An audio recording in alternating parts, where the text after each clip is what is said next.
আরে বলছিল যে সে লিফট থেকে বের হয়ে কল করবে। এমনটাও তো হতে পারে সে 3-4 দিন থেকে লিফটে ফেসে আছে, সেই জন্য কল করতে পারিনি। মেসেজ সিন করে রেখে দিচ্ছে, তার মানে বুঝলি সে আমাকে দেখে শরম করছে। আরে সে বলছিল যে বাবা এসে গেছে, পরে কথা বলবো। শনিবার রবিবার তো সরকারি ছুটি থাকে, তাই ওর বাবা 2 দিন থেকে বাড়িতে আছে, সেই জন্য হয়তো কল করতে পারিনি। তোকে তো ব্লক করে দিয়েছে।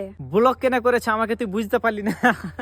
আরে সে ডাইরেক্ট মানে ফেস টু ফেস কথা বলতে চাইছে। আরে সে বলছিল যে ফোনে চার্জ নাই, তাই পরে কথা হবে। 1 সপ্তাহ থেকে ওর বাড়িতে কারেন্ট নাই। এমনটাও তো হতে পারে যে ওর বাপ বিল ভরেনি। আর সে বলেছিল যে খাবার খেয়ে কল করছি, কিন্তু এখনো করিনি। এমনটাও তো হতে পারে যে 3-4 দিন থেকে খাবার খাইনি, কারণ আজকাল ওয়েট বেড়ে যাচ্ছে ওর, আর মোটা হয়ে যাচ্ছে তাই। কাল তো আমি তাকে রাকেশের বাড়িতেই দেখলাম। কাল সে রাকেশের বাড়িতে উঠেছিল, আর রাকেশের বাড়িতেও কেউ ছিল না। এমনটাও তো হতে পারে যে রাকেশ বাড়িতে একাই থাকতে ভয় পাচ্ছিল, তাই সে থেকে গিয়েছে। মানুষের খুব হেল্প করে, বুঝলি?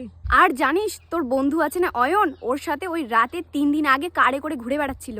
আরে সে হয়তো অফিস থেকে ফেরার পথে ট্যাক্সি পাইনি তাই।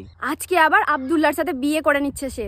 আরে হয়তো বাড়ির মানুষকে খুশি করার জন্য সে বিয়ে করে নিয়েছে, পরে তাকে ডাইভোর্স দিয়ে 1 বছর পরে তো আমার সাথে বিয়ে হবে।